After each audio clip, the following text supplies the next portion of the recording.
Ready to move in premium triplex villas at Bachapalli APR Projects. ఒకప్పుడు wines shop దగ్గరే మద్యం అమ్మేవారు. Wine షాపులు ఎప్పుడు మగవాళ్ళతో నిండి కనిపించేది.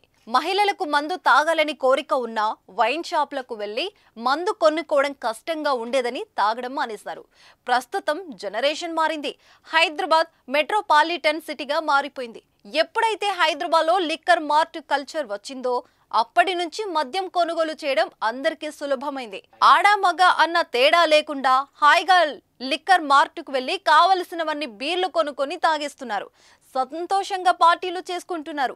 మద్యం అమ్మకాల్లో స్వేచ్ఛ పెరగడంతో మహిళలు కూడా మద్యం కొనుగోలులో మగాళ్లతో పోటీ పడుతున్నారు. అయితే తెలంగాణలో మద్యం అమ్మకాలు భారీ ఎత్తున పెరిగాయి. అయితే తాగుతున్న వారిలో మహిళలే అధికంగా ఉన్నారని సర్వేలు చెబుతున్నాయి. ఆ వివరాలేంటో ఇప్పుడు తెలుసుకుందాం.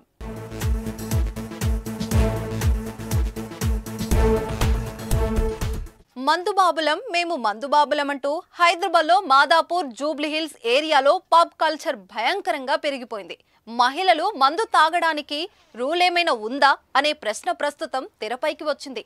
ఇది ఒక్క హైదరాబాద్లోనే కాదు, అంతటా విస్తరించింది.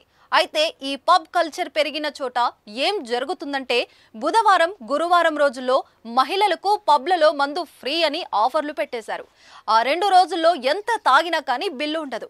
కేవలం తినే ఫుడ్కు మాత్రమే బిల్ వేస్తారు. దీంతో లిక్కర్ ఫ్రీ ఉండటం వల్ల ఎక్కువ మంది మహిళలకు లిక్కర్ వైపు మల్లుతున్నారు. మగాళ్లతో పోటీపడి తాగడం వల్ల లిక్కర్ సేల్స్ భయంకరంగా పెరిగిపోయాయి.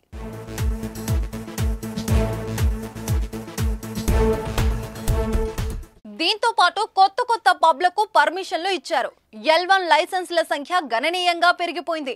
వీటి సంఖ్య పెరిగిన తర్వాత అందమైన గ్లాసులో మద్యం అమ్మకాలు స్టార్ట్ చేశారు. అది కూడా అట్రాక్టివ్గా మారింది. దీంతో రాష్ట్ర వ్యాప్తంగా బీర్ల అమ్మకాలు అమాంతం పెరిగిపోయాయి. ప్రతిరోజు కొన్ని లక్షల కేసులు అమ్ముడవుతున్నట్లు అధికారులు అంచనా వేస్తున్నారు. మరికొన్ని కేసుల డిమాండ్ ఉన్నప్పటికీ కొరత దృశ్యం వినియోగదారులకు అందడం లేదని టాక్. కేవలం ఏప్రిల్ నెలలో కొరత ఇలా ఉంటే మే నెలంతా బీర్ల డిమాండ్ను ఎదుర్కోవడం ఎలా అని వ్యాపారులు చెబుతున్నారు.